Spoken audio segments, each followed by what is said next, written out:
Have you ever caught yourself nodding along in a conversation just to avoid conflict, even though deep down you didn't really agree with what was being said? Or maybe someone made a decision for you about your schedule, your home, even what you should or shouldn't eat, and you just went along with it thinking, well, maybe they know best. If that sounds familiar, you're not alone. It's a quiet thing, this experience of being overruled or nudged aside. It can start so subtly you almost don't notice it. A family member helping by organizing your appointments without asking. A doctor talking more to your adult child than to you. A well-meaning neighbor insisting you shouldn't be walking alone anymore, even though you've done just fine. And before you know it, you're not really calling the shots in your own life anymore. Now let's be real here. After a certain age, 70, 75, 80, people often start making assumptions. Assumptions about your energy, your memory, your ability to make decisions. Some of it comes from a place of love, sure, but sometimes love gets a little too protective, and sometimes it crosses into a place that feels like control. But here's the truth no one says out loud enough. Just because you're older doesn't mean you've stopped being the expert on you. You've spent a lifetime making choices, building wisdom, handling challenges, and that doesn't disappear just because your hair has a little more silver in it. In fact, this stage of life can be one of the most powerful. You're not here to be treated like a child. You're here to live with dignity, to be heard, and to make choices that reflect who you are and what you want. In this video, we're going to talk about some of the decisions people often try to make for you, and why it's time to reclaim them. Not out of defiance, but because your voice matters, your independence matters. And no one has the right to silence that just because you've reached a certain birthday. Let's start with a big one, your daily routine. It might sound simple, but this is one of the most common places where control starts to slip away. Maybe someone decides what time you should wake up, or when you should eat, or how much rest you need. You might hear things like, you should be napping more, or you shouldn't be staying up so late watching TV, or that's too much walking for someone your age. Now, there's nothing wrong with rest, of course, and yes, our bodies change with time. But who decides what works best for your body? Who decides when you feel most alert, most comfortable, most energetic? You do. If you're someone who feels more awake in the evening and likes to read until midnight, that's not a problem to be fixed. That's your rhythm.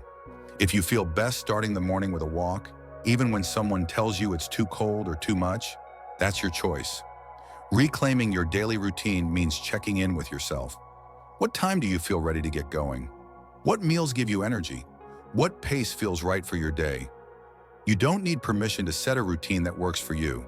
And the moment you stop letting others dictate that schedule is the moment you step back into your own authority. Another big area is your health decisions. Now, this one can be tricky. Medical professionals, caregivers, family members, they often mean well. They want what's best for you, but sometimes their version of best can drown out your voice entirely. Have you ever sat in a doctor's office and noticed that the conversation was happening around you, not with you? Or maybe your daughter or son speaks up quickly, saying, "We think mom should do this," without checking in to see if you agree. That can leave you feeling like a spectator in your own care, and that's not okay. Your health is your business. Yes, take advice. Yes, ask questions. Yes, consider options. But at the end of the day, the final decision should always rest with you. Whether it's about medications, physical therapy, surgery, or even how much support you want at home, you are the one who has to live with the outcome, so your voice must be central. And let's be clear here. Asking questions, setting boundaries, or saying, "I'm not comfortable with that," isn't being stubborn or difficult. It's being empowered. It's taking care of yourself. It's saying, "Thank you for your input, but I know what feels right for me." Even something as simple as what you eat can turn into a battleground. Maybe someone insists you shouldn't have dessert anymore, or that you have to drink a certain smoothie every morning. And sure, health matters. Nutrition is important, but so is pleasure. So is choice. So is the freedom to decide what's on your plate. Food isn't just fuel, it's comfort, culture, connection. If you want a slice of cake at your birthday party, you don't need to ask permission. If a certain food reminds you of your childhood or brings you joy, then that joy matters. Now, I know some people watching this might be thinking, but what if I do need help? And that's a fair question. There's nothing wrong with accepting support when it's needed. What we're talking about here isn't refusing help. It's refusing to be overruled. There's a huge difference between receiving help and being controlled. Help is offered, control is imposed. Help listens to your voice. Control talks over it. So even when you accept help, whether that's someone driving you to appointments, assisting with household chores, or reminding you to take your medication, remember that you're still in charge. You decide what kind of help you need and how it should be given. And honestly, most people who care about you want to do what's right. They just sometimes forget to ask you what that is. Sometimes all it takes is a gentle reminder. I appreciate that you're looking out for me, but I'd like to make that decision myself. Or, thanks for the suggestion. Can I think about it and get back to you? These little phrases can make a big difference. They bring the conversation back to where it belongs, with you. This also applies to bigger life decisions, like where you live. Some folks reach a point where their kids start dropping hints about moving to a retirement community or into someone's home, or even assisted living. And again, that might be a good option. But the decision, that should come from you. It's your home, your lifestyle, your comfort, your memories. And no one should be pushing you out of that space unless you've said you're ready. Maybe you do want a smaller place or to be closer to family. Great. But maybe you're perfectly content right where you are. You're allowed to say that, loudly and clearly, because here's the bottom line. Age doesn't mean surrender. It means evolving. It means adapting. It means embracing your voice more fiercely than ever before. You've earned that voice. You've lived decades full of experiences, challenges, decisions, growth, and you're still growing, still choosing, still showing up for yourself. You're not here to be managed, you're here to be respected. And when you stop letting others make these everyday decisions for you, when you take that power back, it changes everything. You walk a little taller, you speak a little clearer, you feel a little more like yourself, because you are still the author of your life.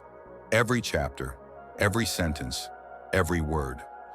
Now that we've touched on reclaiming your daily routine and your health decisions, let's move into another important part of this conversation: how your time, your finances, and your lifestyle can sometimes end up in other people's hands, and how to gently but firmly take them back. Because your daily routine and health decisions are only the beginning of where your voice needs to be heard. Another area where control tends to quietly slip away is with your time. How you spend it, who you spend it with, and what you choose to prioritize. These are all deeply personal choices, yet somehow they can get overridden without you even realizing it. Maybe you've experienced it firsthand. Your calendar suddenly filling up with appointments you didn't schedule, family gatherings you didn't plan for, or commitments you agreed to because saying no felt uncomfortable.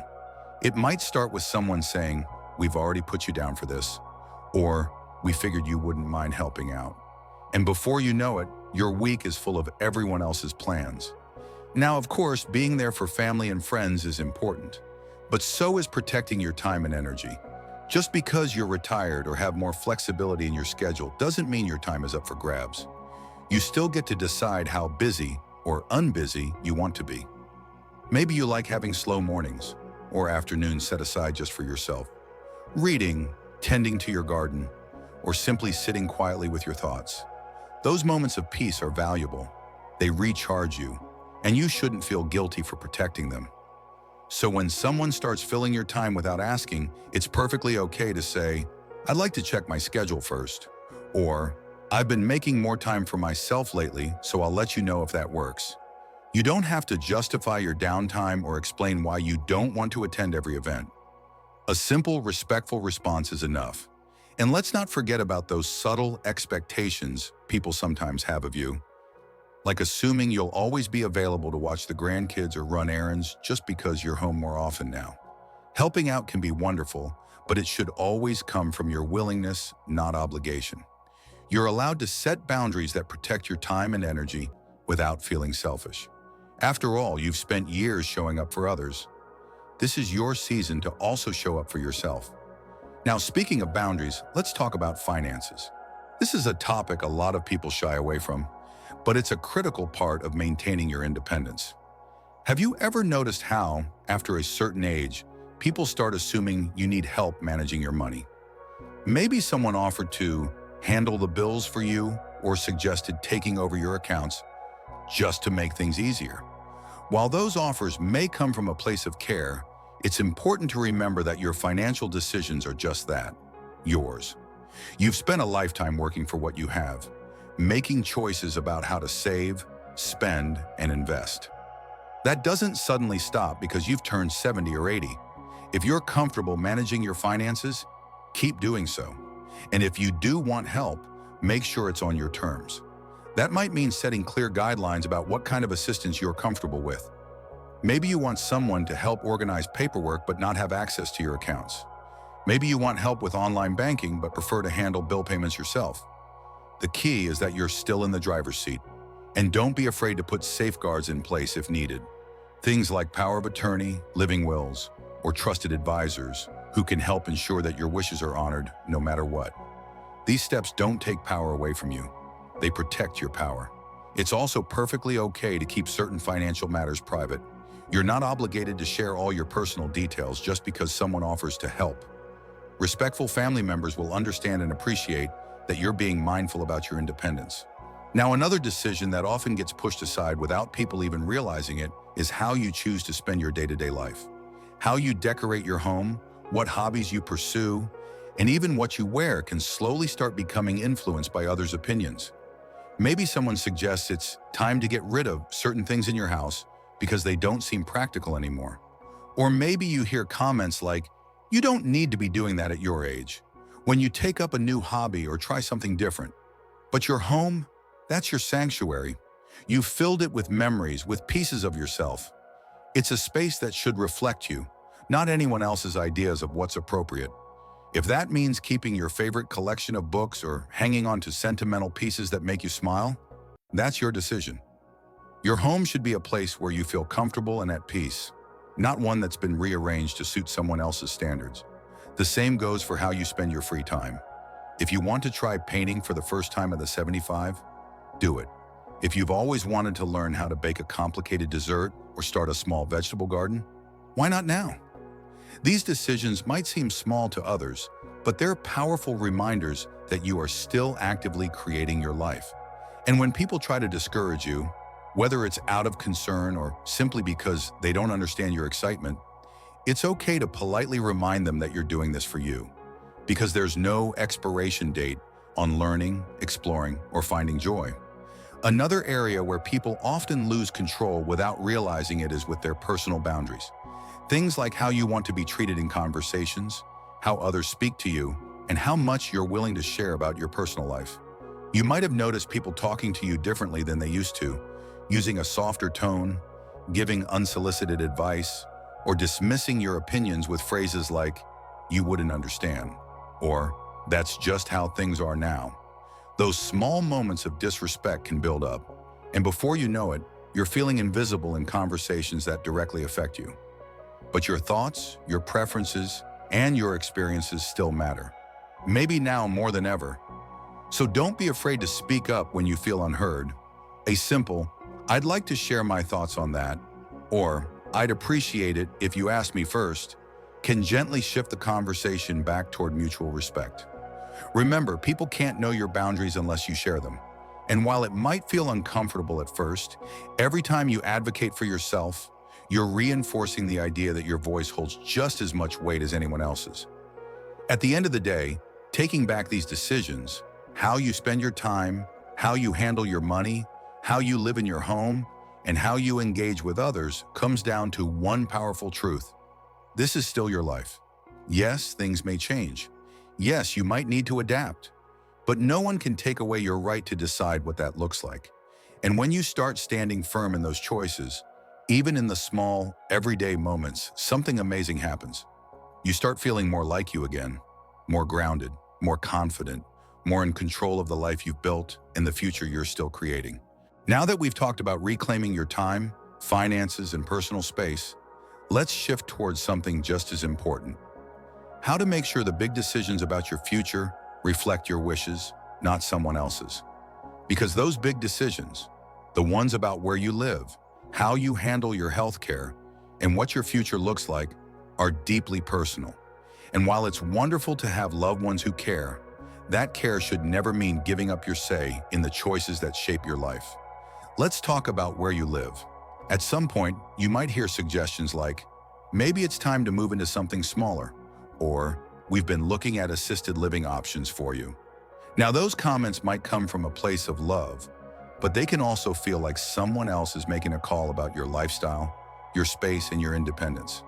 Home isn't just a place. It's where you've made memories. It's where you feel safe, rooted in yourself. If you're happy where you are, if you feel confident and capable, then you don't need to move just because someone thinks it's more convenient. The key here is honest conversation. Let people know that while you appreciate their concern, you'll make that decision if and when it feels right for you. And if you're starting to think about downsizing or relocating, that's okay too. As long as the decision comes from your heart, not pressure, you can ask for input, gather opinions, but at the end of the day, the final word should be yours. This stage of life isn't about giving up control. It's about creating a space that fits your needs, your peace, and your dreams. Now let's move into one of the most sensitive topics, healthcare decisions. We often hear, let the kids handle it, or just let the doctor decide. But your health, your body, isn't anyone else's to manage. Yes, it's great to have a trusted doctor or supportive family members, but their job is to support, not take over. So when you're sitting in an appointment, speak up, ask questions, make sure you understand the options and feel comfortable with the direction being taken. Don't let someone rush through explanations or talk past you like you're not there. You're not a passive observer in your own health journey. You are the one who lives with every outcome, every side effect, every choice. It might mean taking a moment to say, can you slow down and explain that in plain language? Or, I'd like a second opinion before I decide. That's not being difficult. That's being smart and self-respecting. And when it comes to things like medications, procedures, or lifestyle changes, your comfort and understanding are essential. It's okay to ask, is this really necessary? Or, are there other options that better suit my goals? Your health isn't just about surviving, it's about thriving in a way that feels right for you. Now let's talk about the big picture. Your legacy, your wishes, and the future you want for yourself. Have you thought about how you want to live in the years ahead? How you want to be cared for if your health changes? Or what kind of support you're open to receiving? These aren't easy conversations, but they are empowering ones. When you make your wishes known, clearly, confidently, and in writing, you take control in the most powerful way possible. You prevent others from guessing, from assuming, or from making choices you wouldn't want.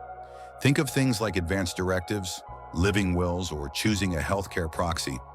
These tools don't take freedom away. They protect your freedom by making sure your voice is heard, even when you can't speak.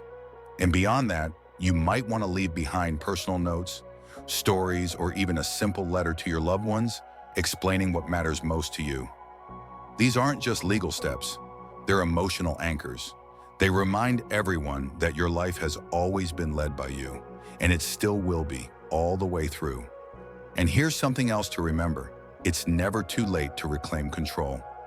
Even if you've let others take the reins for a while, you can always start speaking up again. Start small, start gently, but start. You can say, I've been thinking a lot about how I want to handle things going forward. Or, I appreciate your help, but I've realized I want to be more involved in this decision. These statements aren't confrontational, they're clarifying. They gently recenter the power where it belongs, with you. And when you do that, when you reclaim your voice, it has a ripple effect. The people around you begin to listen differently. They start to respect your space more. They learn that supporting you doesn't mean steering you, it means walking beside you with respect. You've earned the right to be the one making choices about your body, your time, your money, your home, and your future. Not because you're older, but because you're you. Your life experience, your wisdom, your instincts, they matter now more than ever. So the next time someone says, "We thought it'd be easier if we just took care of it," you can smile gently and say, "I'd rather be the one to decide." That's not selfish. That's not stubborn. That's dignity. That's ownership. That's a life still led with intention. And if you're watching this thinking, "But what if I've already given some of that away?" Here's the good news. It's never too late to take it back. You don't need to wait for permission. You just need to start choosing, speaking, and standing your ground. One decision at a time.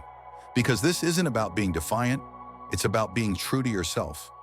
Your later years are not about fading into the background. They are about becoming more you than ever before. More honest, more deliberate, and more joyful. So take that walk when you want to. Turn down plans that don't excite you. Ask the questions. Protect your time. Say yes when it feels right, and no when it doesn't. Set boundaries, speak up, and remind the world that you are still the author of your own story. And if no one's told you lately, you're doing a great job. Living life on your terms, no matter what age, is a powerful thing.